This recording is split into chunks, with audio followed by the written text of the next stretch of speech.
UCR, what's your favorite scary movie?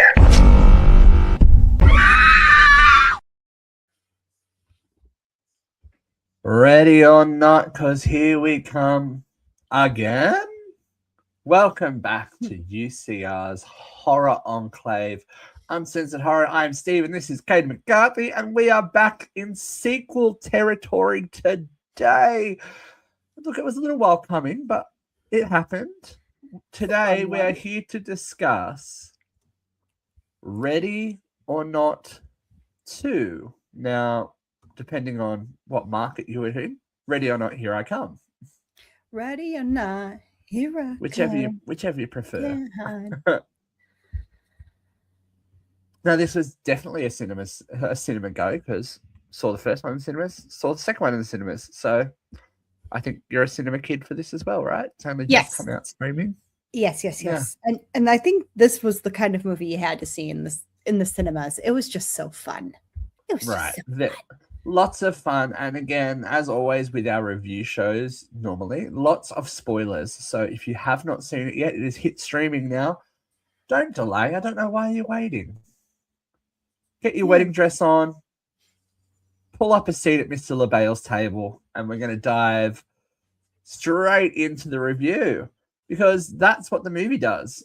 Mm-hmm. It literally picks up at the end of the first film, which I kind of always enjoy. It's giving Halloween 2 energies. This is just a bad weekend for Samara Weaving. Am I right? I mean, we've all been there. We've all had those kind of weekends. You know, you wake up soaked in blood. Don't remember what happened the night before. We've all been there, right? Me. After your in-laws have exploded into various piles of goop. Oh, you mean you don't regularly attend weddings where they all,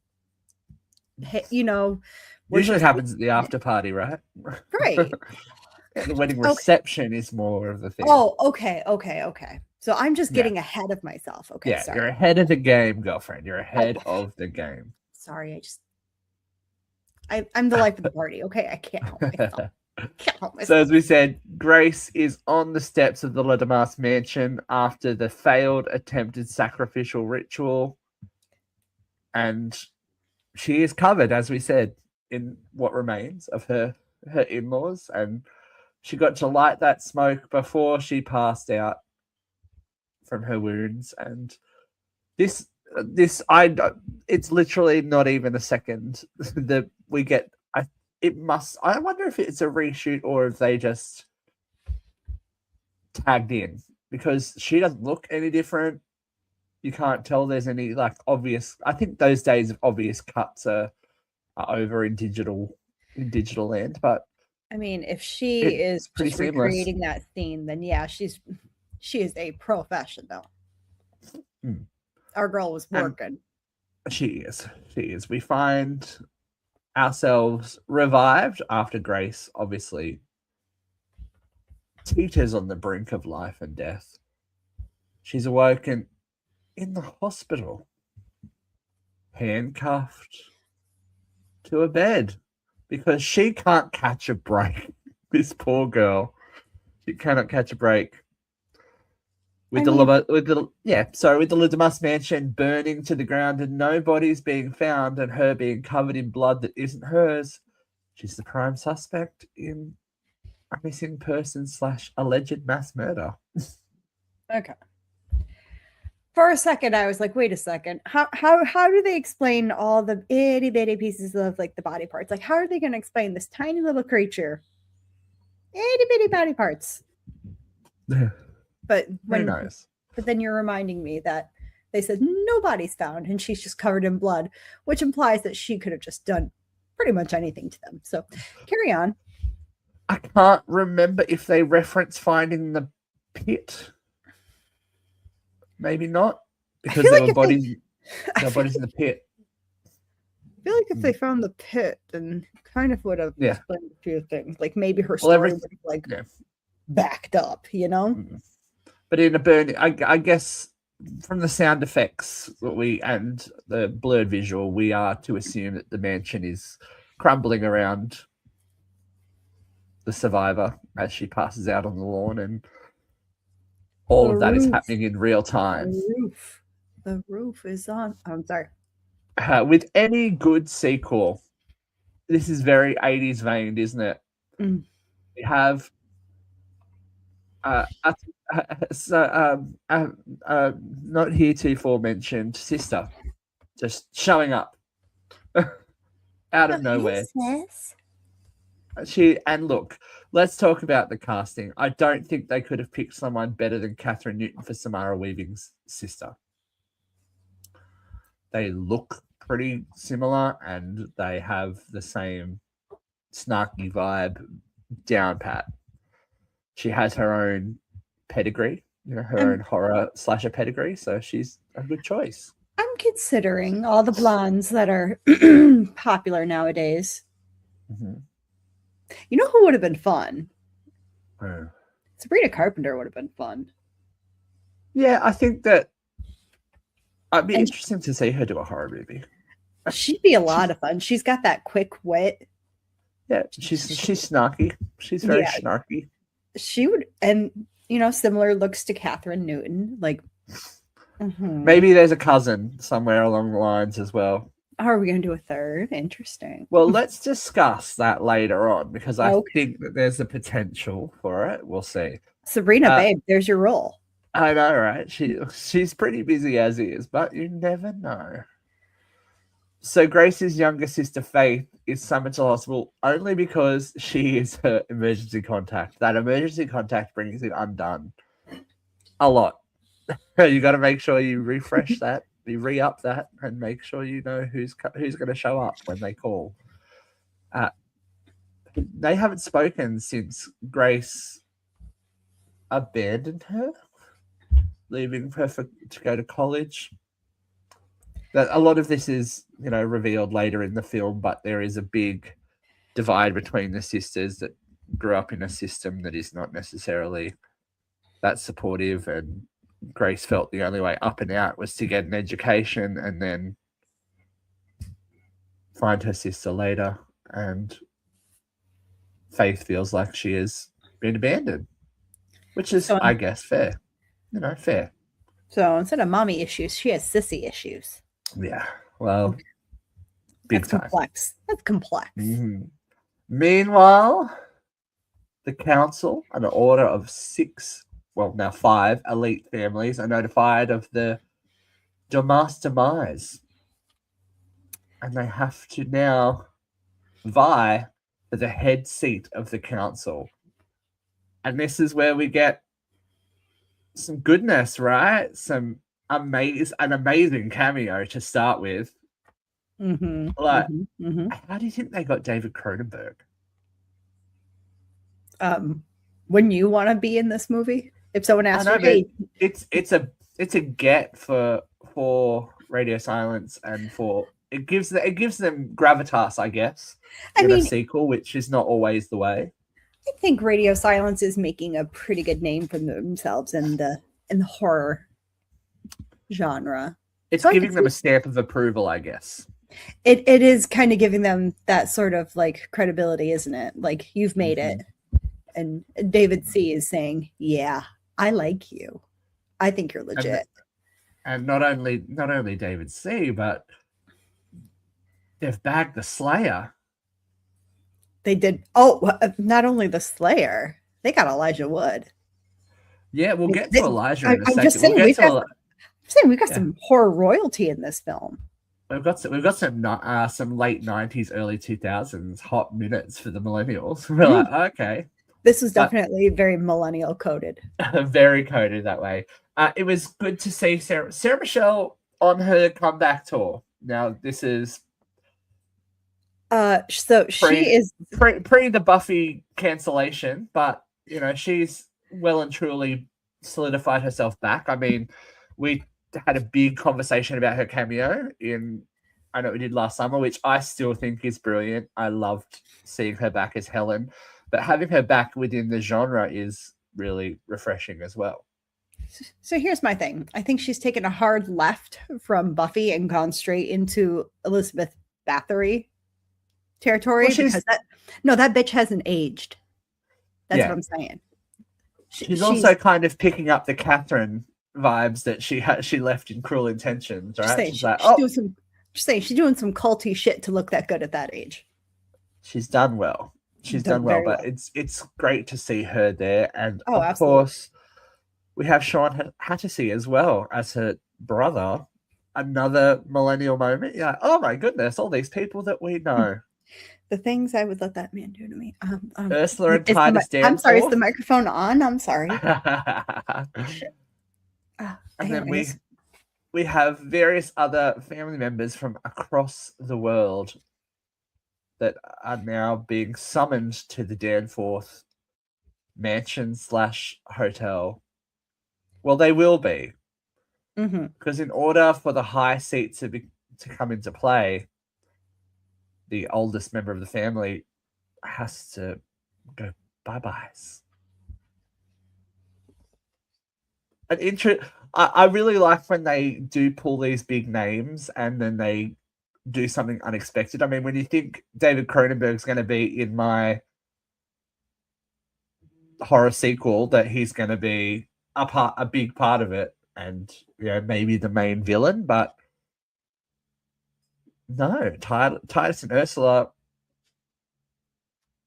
bump Daddy off, and it's the high seat comes into play. Everyone is summoned for the competition. I kind of like it when the bigger actors just kind of come in, do something really ridiculous in a movie, and then just kind of peace out. It makes the part more memorable, honestly. Like, I know I bring up this example quite often, but what is more iconic than Drew Barrymore getting, sliced and diced? I think we're always looking for that as well nowadays in the post-Scream, post-millennium world. We're looking for that big name to have some kind of resonance, whether it be a first kill. I mean, our lead girl in this transferred over to Scream and was an epic first kill in Scream 6. So it's all the self-referential nature of horror kind of does lend itself to these big names having small but key parts. But yeah, I don't remember David Cronenberg being announced that far ahead of it coming out either. I think it was a little back pocket. We have something secret. Yeah, I don't remember hearing that name. I definitely remember Sarah Michelle being touted as soon as she was in. Oh, no. She was in all of the promo, and she was all over the place. I don't remember him at all. Did you expect Sarah to be a villain though, straight up? When they announced her, I was like, she does kind of look a little bit like Samara Weaving. Maybe she's a relative. But then they announced Catherine Newton. I'm like, wait, where are we going with this? And then when the trailer came out, I'm like, oh, she's a bitch. We love that for Sarah. I kind of had a feeling she was going to be a bad guy because she is such a good baddie. I mean, she like flexes those baddie muscles. I mean, she's just like. That seems to be her narrative comeback arc as well. She from the Dexter prequel to I know we did last summer to this. She's putting those bad girl pants back on. And we love a baddie. We do. Now we get some again sisterly squabbles in the hospital. But the game begins straight away with Bill Wilkinson coming to take matters into his own hands. The bride must die. Getting straight to the point. But there are rules. Because poor Grace, she just can't stop blood exploding all over her because he didn't follow the rules of the game. And I guess early engagement is against the rules. Bill is dispatched quite quickly. Well, when you are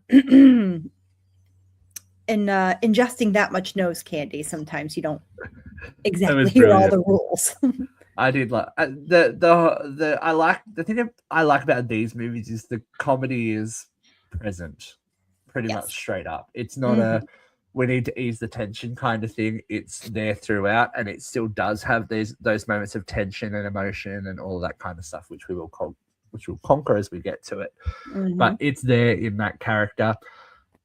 I don't know. There's always something good about a hospital horror scene, right?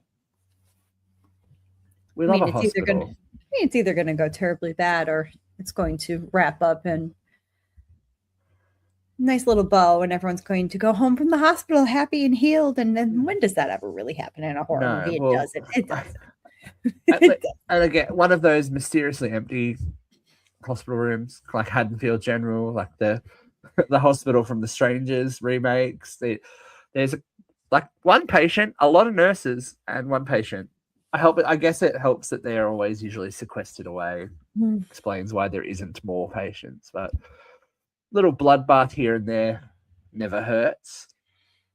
And then things are rudely interrupted as Grace and Faith are apprehended by your boy, Elijah Wood. Who are you? I mean, name a horror movie where he was bad in it. Name any movie where he's bad in it. I mean, he's... And again, we're talking about people not aging. Yeah. Again, Elijah Wood, he could be in The Good Son 2 tomorrow. It's like, what happened to you getting older? Yeah. And he seems to really thrive in these little quirky roles as well. I mean, I look at him on Yellow Jackets, and this role is not that dissimilar to who he plays on Yellow Jackets. He has made a whole career out of these really like quirky weirdo roles where he is he a bad guy? Is he not a bad guy? Is he just kind of like neutral? Like, yeah. Is he an anti-hero? But I guess that's where he firmly sits, because he's not like leading man material. I'd argue against that. I know, but like if we look at the era where he came from, he wasn't like, he's not an action star. He hasn't gone that route with his career. No. So he gets to choose these roles that are more interesting, and he does love like the fact that he is behind the scenes producing the genre as well. Yes. Means that he has some affinity and he knows his lane. He knows the lane that he wants to go in, because as Mr. LaBelle's representative, quote unquote, I love that he's the lawyer and the lawyer is the emissary for the devil. It just it's very real, very true. I was gonna say, because he was just what was it? He was just in a remake. He was the lead. What was that remake? What was it? I don't know. To be confirmed. Carry on, I'm looking it up. Grace and Faith awaken to be surrounded by the fine families and Mr. LaBelle's lawyer.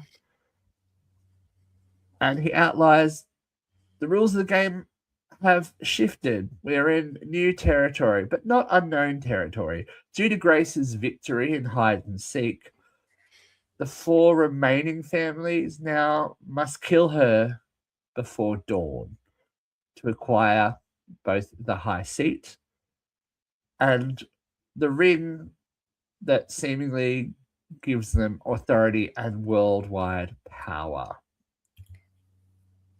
The answer is Maniac, by the way. There we go. Oh, yeah, that was a while back. He was the killer in that, wasn't he? It was still the leading role. Yeah, right? It was still the leading role. Now, there are rules and bylaws, as with anything, as we found out with Bill. The players are not allowed to kill each other, and their deaths allow the next eldest member of their family to enter the race for the high seat. So many rules and regulations with the devil. He's tricky like that, right? Yeah, for someone who doesn't really like to be told what to do, he likes to tell other people what to do. He's definitely all over it. Now, Grace, I think there's a lot to be said. Again, we talk about genre all the time, but actors who find moments to act inside the genre, Samara Weaving's performance here is fantastic. You can see her go through the motions of realization and trauma and realizing that this isn't over, it's just starting again. And in lesser hands, I think it would have come off a bit schlocky, but she's really good. I think what I really She's like about really, her really good. performances is they're very physical. Like, she's not just giving you kind of like a half-assed performance. She is putting her whole body, literally putting her whole body into it. She does give me, if I were to compare her to someone, she's a bit Nev Campbell-ish in her, like, she embodies the performance. It's not just lines. Like, there's a physical reaction and things. Like, what made us love Sydney Prescott is what makes you love Grace as well. That there is that inner strength and determination. I was going to give her more of a Sigourney Weaver vibe. She gives me the I think that's the same thing, though, right? There's this inner drive from someone who is initially considered weak. I mean, Sydney was just meant to be another it's a piece of meat, and so was Ripley. You know, she wasn't meant to survive that. She wasn't meant to survive that, but she was always kind of tough. Hmm. And I think so, like they all are, but I just think that for, you know, if we are in sequel territory, we've been through sequels where we're supposed to give these characters resonance, but they're not always there to do so. But Samara Weaving, I think, is underrated. I want to see more from her. She's really, really good. And she is coming into her brand for sure. Definitely. And she initially refuses to participate, but her hand is forced when they threaten Grace's life. The eldest members of the family sign a book in a blood oath, which is always a good sign, right? Nothing can go wrong there.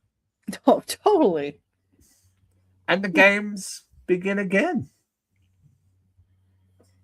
Now, we didn't talk about it, but there is kind of that hero moment early on too, when before the revelation of what's actually happening, when Grace puts the wedding dress back on. That's that icon moment. You see her strapping on the yellow kicks. You see her getting in that bloody wedding dress. And even her reaction there when it's physically hurting her to put it back on, but she knows, yeah, this is my battle outfit. This is what I have to be in. It's kind of great. Mm-hmm. It ticks all the boxes of a good. It's like when a phone rings in a Scream movie. You know, it's that moment. It's when you get a letter in the post saying, "I know what we did last summer." It's that moment. It's the first dream in a nightmare movie. It's the call to action. You know, it's happening. We're not going to fuck around now. But the sisters are tranquilized again and wake up handcuffed to each other on the golf course. Now, the handcuffing was interesting. I was like, how are they going to force them to work together? But literally, strap them together. See, if my brother and I were ever like put in this situation, just the size difference alone would be awkward, because I don't know if our viewers at home know this, but I'm a little guy. I'm just a little guy. I'm just like, I'm barely over 5 feet tall. My brother is over 6 feet tall. So there is a big size factor there.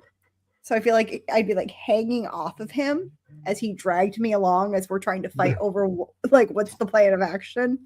Like, oh, I guess I'm just going this way. See ya. But they do get that sibling energy, right? They're bickering until they're getting shot at from long distance by sniper rifles.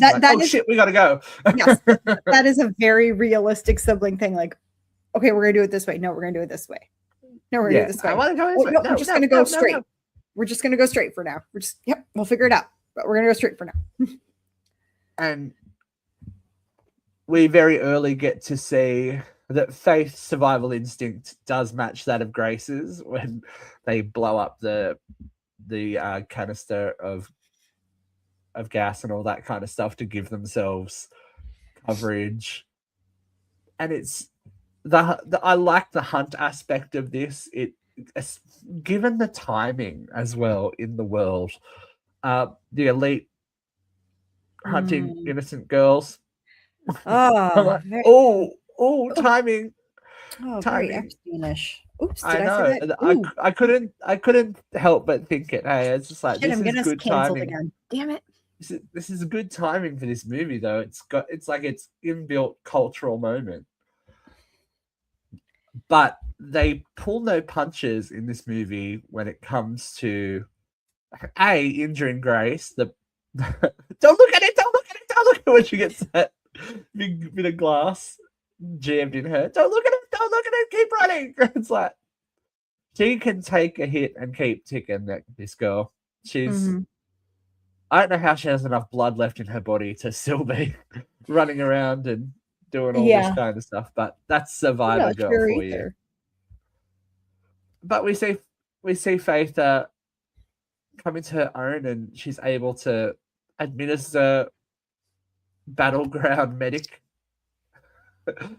I love the fact that she's got this big lie about what she's doing, and then she's like, "I'm a waitress. Actually, I'm a hostess." But it's just Catherine Newton needs her flowers as well. She matches Samara's energy pretty perfectly. The chemistry tests obviously pass well, but so does the chemistry test between Titus and Ursula.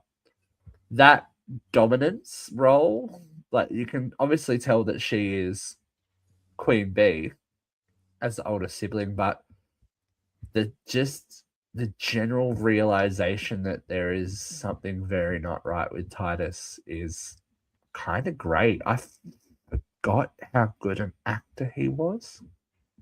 He's spectacular. By the end of this movie, he's terrifying. Like, but I think they squarely put Sarah Michelle Gellar in the lead part to give us what we needed and what we wanted.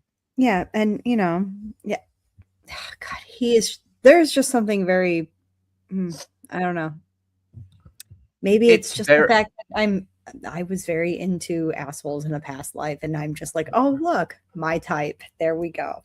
And he has that closet abuser thing where everything's picturesque perfect on the outside, but there's something really dark meandering underneath. Well, it turns out his dark secret is worshiping Satan, so at least we're getting it out there. It wasn't really a secret, was it? I'm just He may be a Satanist, but he's also a sadist, so throw that in there as well. Yeah, they usually are. The sisters managed to kill Viraj in a very kind of comically graphic scene in the industrial washing machine. I gotta tell you, played for laughs, but great. I really enjoyed that kill. It was just funny. Where he's screaming and he stops and they start screaming and they're like, oh. I liked it.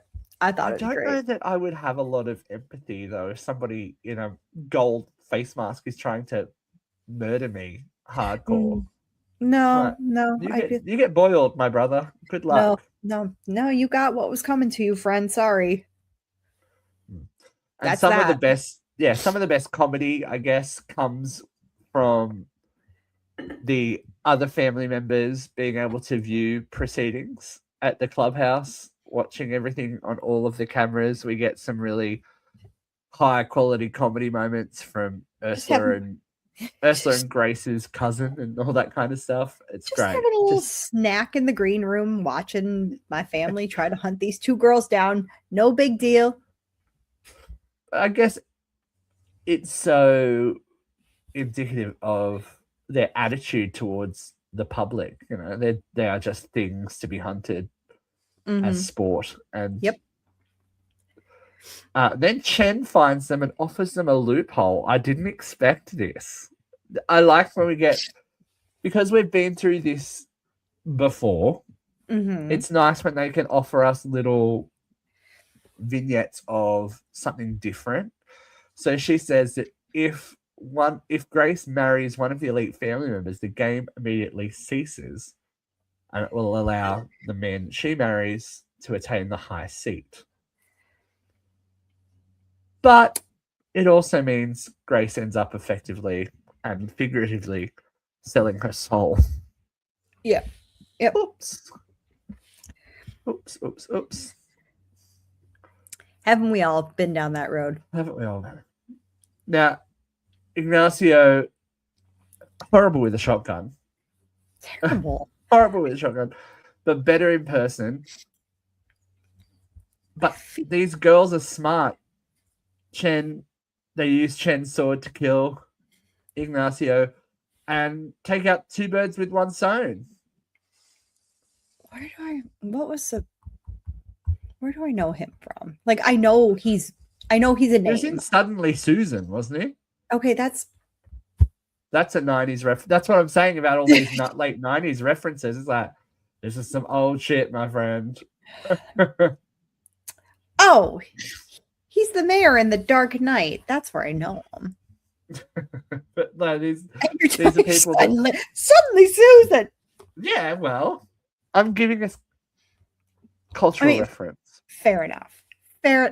You're pandering to the right audience. Fair enough. Right. Those of us that remember Suddenly Susan, shout out. Now, because there's been a rule broken, Chen dies, but also her son. And I love that scene in the clubhouse where everyone's just starting to hide because they know what's happening. The book gets covered. Elijah Wood and his book prop comedy. It doesn't get old watching these people explode. Gold. I'm sorry. It just doesn't. I know. And I feel. Do you know who I feel the most sorry for? Well, not really, but I'm just like the bodyguard for Ursula and Titus. Ursula, the Danforth family. She just cops it, covered in blood. Get me another one of these drinks. It's like, she gets her own later, but it's like, my God, how treat the help badly, people. Get her a raincoat or something at least. Like let the poor lady cover up. She's going through a lot.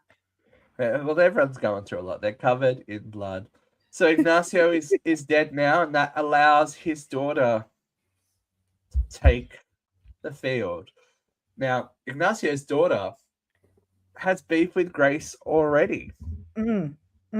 Francesca is the ex-fiance of Alex Ladamas. You know who she was left because of Grace. So Alex fell in love with Grace. We almost got us Melissa Barrera in that role. It would have been interesting, I think. I just don't think it would have worked. No, I think I don't think she would have brought the same heat. I don't know and there was comedy chops there as well. Like this girl, I mean, she's bent on revenge, but there's big comedy in there as well. Yeah. I think this was the correct casting, but yeah. I there's just something like very without getting too stereotypical, there's just something very spicy about her. She was really good. Now, as we said, Francesca enters the field because of her father's death, but Virage's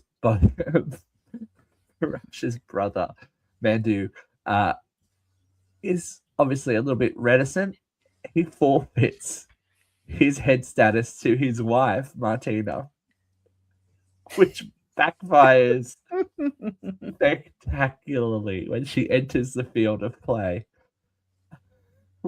We all think she's going to, Yeah, we all think she's going in, but she's just doing what any sensible person would do: ram that gate and get the fuck out of Dodge, leaving him effectively with nothing. She's the head of the family now, so do you think all power, the money is hers? Do you think she exploded on the way out? I think she would have to, maybe not on the way out, but at the end. Fair enough. Which is why, chicka boom, chicka boom. We'll get to it. Yeah. But amongst all of this, Faith is constantly criticizing Grace for the refusal to take the opportunity to find a way out, whether it be going over the wall, whether it be taking the marriage proposal. Faith wants escape. Grace wants a guaranteed safety. She wants to live, damn it. Yeah, right. I think she's earned that after what she's been 100%. through. But I think it further gives that dissonance between the sisters. It's you know, if this is your first time experiencing it, of course all you want to do is escape, but Grace wants to survive. There's a difference there. But we get there. Ursula nearly kills Grace. She's badass. She's badass. Sarah Michelle is intense. But this is where we start to see the fracture between Titus and Ursula as well. There's a lot to be said about interpersonal relationships with this movie. It kind of gets a bit deeper with the other characters as opposed to just we had it in the first movie, but there's a lot of friction with everyone, and the actress that Sarah is allows us to see her start to go, oh shit, what's going on? Oh no, there's something wrong. There's something very, very wrong. As we are about to find out, the scene between Sean Hattie and Catherine Newton is intense, man. Like their chase and the physical interaction between the two, it's violent stuff. She takes a licking and keeps on kicking as well. But this is where we reveal what kind of dude this guy is. Mm-hmm. It's very, very like almost uncomfortable. Would you agree? Yes. I watched it a second time. I'm like, oh, he's obviously bigger, stronger. It's a little bit uncomfortable, but I think it's meant to be. Obviously, yeah, that's good filmmaking. Mm-hmm.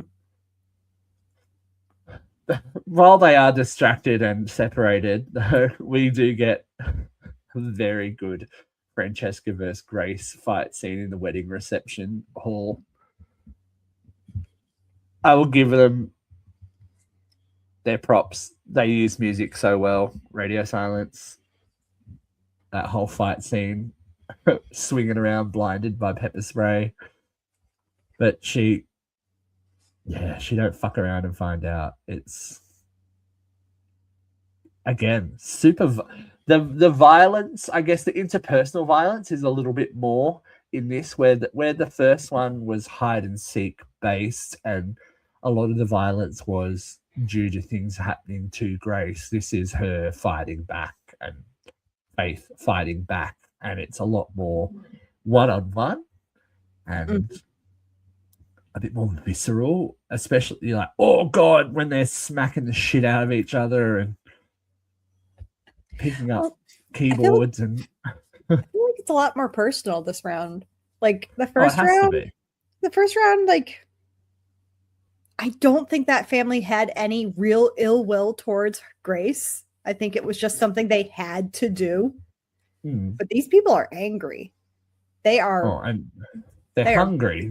I don't think that. Yeah, there's desperation there, right? That's And you can feel. But I think their kills. Yeah, the revelation that their place in the world is tenuous, I think, really pushes it further as well. I do love that she just takes her out with a shotgun at the end, though. It's like, bam, you're gone, girl. You are out of there. But Francesca, I wouldn't want to fuck with her. She's crazy.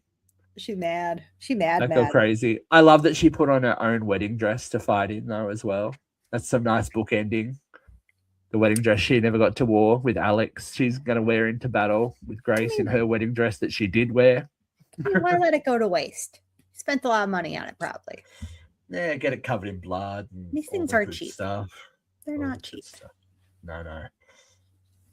But this is our cat and mouse supreme moment as well. Oh, through the intercom, Titus taunts Grace and makes her, basically calls her to him to save her. But she's done fucking. This is her done fucking around moment. She's taking people out. But upper hand, she decides to use the loophole and agrees to marry Titus to ensure Faith's safety, which gives the Danforths what they want and ends the game. I would have done it anyways. Well, after all this, what comes next makes things darker again. Again, I was in just Again. really bad dudes back in the day. And then I think there's a lot to be said for the battle worn duo being primped and prepared, and you can't see this. You can barely see the scars after the makeup and hair team have done with them and to prepare for the wedding. Yeah, but that shower probably felt so good. Right? Maybe not with all those open wounds. No, it still probably felt good. It still probably felt good. Even the sting, it still probably felt good to get all that crap off her. Now there is a meeting of the soon-to-be family members as Ursula tries to warn Grace about Titus' growing psychopathy and her genuine fear about what will happen when he takes the seat. And she alleges a little bit of a plan to control Titus, keep him in check. This was the oh fuck moment, though, wasn't it? Yeah. I was like, oh shit. I was like, is this where Sarah's going to get in the game? But no. That was a shocking moment. I didn't expect him to kill her. I kind of knew it was coming. Like the darker he got, he was never going to keep her alive. I was expecting it maybe a bit later. I was expecting her to maybe assist her in trying to escape or something. But no, he just snaps that neck like a chicken bone. Nope. And again, through not a lot of vocal performance, Samara, just her watching that there's some acting happening there. And as Titus says, there is no rule against family members killing other family members of the same family. So now this wedding, this black wedding, is shot beautifully. She looks amazing. Mm-hmm.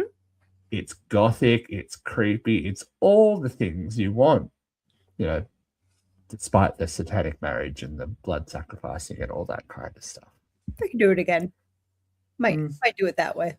Minus the whole satanic themes. Are you getting Elijah Wood to officiate? Well, obviously, like I said, his book. If I'm going to do it again, I'm going to get Elijah Wood there. Now, this is meant to be our moment of lost hope. She's selling her soul to save it, and it's very touching to see all this unfold and Faith just stand there and try to be supportive of the sister that she is kind of at war with over sacrificing her soul for her. But Grace is safeguarding not only her sister, but she's hoping that she can do what Ursula said and try and at least keep things in check. But she has a plan. After the obligatory blood oath, signing marriage papers, which we'll come back to, signing marriage papers. I love that it's the goat sacrifice that drives things over the edge. So there will be no goat sacrifice. We protect all ghosts here. Yeah. Grace literally takes matters into her own hands. She stabs Titus in the throat with the pen she assigned her soul away with, throwing his no rules against killing family members right back in his face. Delicious, though, right? That was what he deserved as she kicks him into the pit of death and despair. Poetic justice. I know, sacrifice goats and bodies everywhere. Mm-hmm. Now the tide has turned. Grace, who had nothing, has the high seat. She can rule the world. She does rule the world. And her first act is to resign, which is brilliant. And that ring goes into the death pit. Whoever claims the ring by sunrise claims the high seat. This is some horror comedy at its best, I think. This moment of people going, oh shit, it's happening. I would have to say at least 50 people jumping into that pit, trying to get the ring, murdering and dismembering each other as they do so. But dawn is very close. Too close, actually. No one manages to secure the ring. Again, Elijah Wood, brilliant comedy chops here, protecting his book, getting out while the getting's good. He's like, oh no, I don't think so. We gotta go. So much blood. So much blood everywhere. So much blood. The pit just turns into a whole mess of messiness as everyone in that room becomes soup. Now, as we previously discussed, I think Madhu's wife would have exploded off screen because he does as well. Right. She was the head of the family, but he still gets plopped after being the final survivor. Mm-hmm. But he still ends up slopped all over the sisters. And of course, in what is now franchise tradition, Mr. LaBelle flares into life, gives Grace and Faith the nod of approval and freedom, and they're out, along with their sacrificial goat and a promise of sisterhood. End credits. I think this movie had very interesting timing when it came to release. There was a lot of behind the scenes drama going on surrounding Radio Silence and of course the release of Scream 7, the big campaigns about Melissa Barrera against Scream 7, people obviously holding these two movies up against each other unfairly because they're not the same thing at all. They're not the same kind of genre of a horror movie. Radio Silence left the Scream 7 project. They chose to make this movie. They chose to make other movies that they were passionate about. I don't know. I think it would have been worse had Melissa Barrera actually been a part of this cast as well.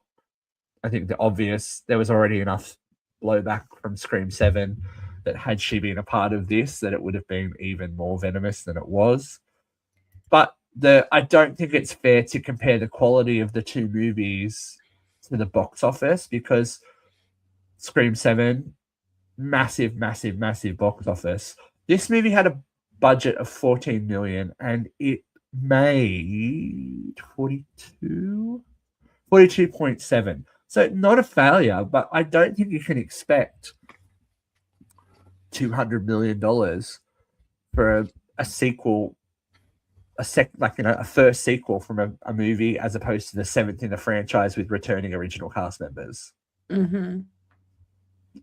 I don't get where comparing and criticizing these movies next to each other makes any sense, but that's that's what the community is about. Everyone's got to have their favorites. We can't just take what is being given to us and go, cool, we love that, we hate that, this is what we do.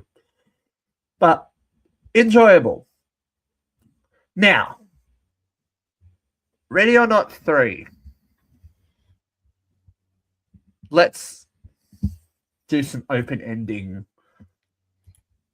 questions. Nobody has the ring. Firstly. Okay. No one has the ring. No one has the ring.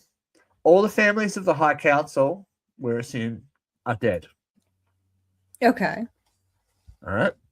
Grace is still technically both a La Damas and a Danforth.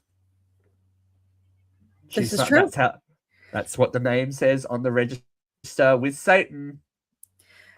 So if Grace were to somehow be pregnant or become pregnant, would that not mean she has the heir apparent to the throne?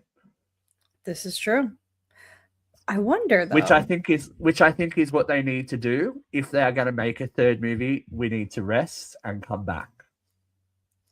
Rest for a good couple of years and then give this another run at because new generations of people will discover this. And we've seen it. I keep going back to the Scream comparison, but we've seen it that they've had a 10-year gap, a 20-year gap. It works. Yeah. And with something like this, especially with the supernatural element, it could work. I don't think doing another sequel in 2 years or 3 years would be rewarding. And you know what? That's a very realistic possibility, because who's to say they didn't, Well, that's exactly it. And at least especially with it being the same day, the same time, she could be carrying Alex's child. 100%. Who is now not only a La Damas but a Danforth. She succeeded the seat. The rest of the High Council members are dead. If that child is both of those, in the book, in Satan's, because that book is thick. Satan's rule book is thick, and it would give us a multi-generational. And we do love a multi-generational horror thing. We got to admit it. Everyone loves that. Which means we get Elijah back explaining all these rules again. Yeah, which is fun. I really like his character in this. So I like him too. I'm down for him to come back. But I think, if you gave this a rest and then let it come back, even when the child is a child, if we're talking 5, 6, 7, that gives us, that whole mother hen energy. But we also haven't, we haven't met Grace and Faith's mother. Any other family that's out there. There is room to expand. I think it's just got to have. This has a solid story, and I think if anyone's watching, I have just given a massive plot hole loophole moment that could be. I would like to. Please, can I just get a scripted, just a credit, maybe a little bit of something, something. But that's the kind. I think that's the kind of thought you have to put into these movies when you do get into sequel territory, so it's not just the same thing again, and we get something a little bit different. But Katie, yes, out of 5 DNA covered wedding dresses, oh my god, how many are we giving Ready or Not? Here I Come. See, I was not expecting that. I was expecting like sacrificial goats or something else. The goat's been through enough, girlfriend. No, if you want with DNA covered wedding dresses, okay. Right. I'm gonna go 4 out of 5. Yeah. It really was. It was not a perfect movie, but it was really good. It was a lot of fun. It was. I really do like I like my horror with a side of camp, and that delivered very, very, very steady, very Yeah. steady laughs, very steady gore, strong performances Drama. out of all of them. Yeah. Yes, I think Yeah. that was perfect casting. I like Yeah. Radio Silence. I like what they do. I think they're just at the start of their career, and I think they're just going to get better. Mhm.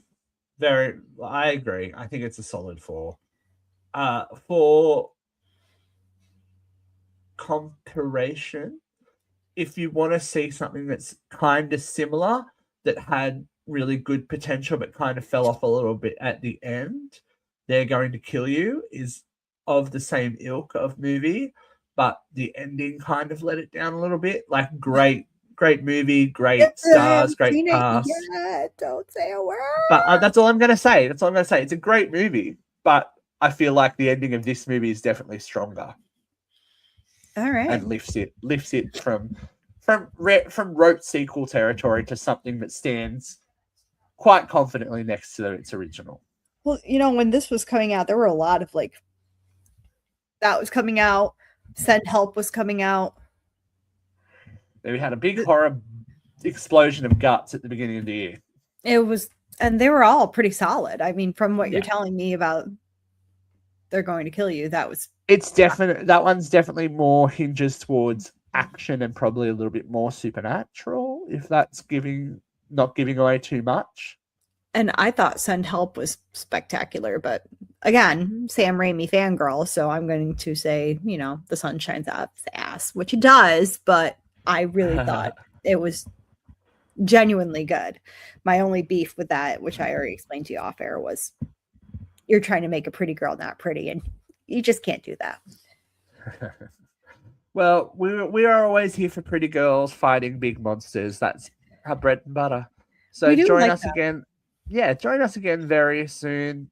You can take off that wedding dress, maybe wash it, put it in storage, put it away for a little while. Wash your kicks. Yeah, the kicks deserve a little bit of love.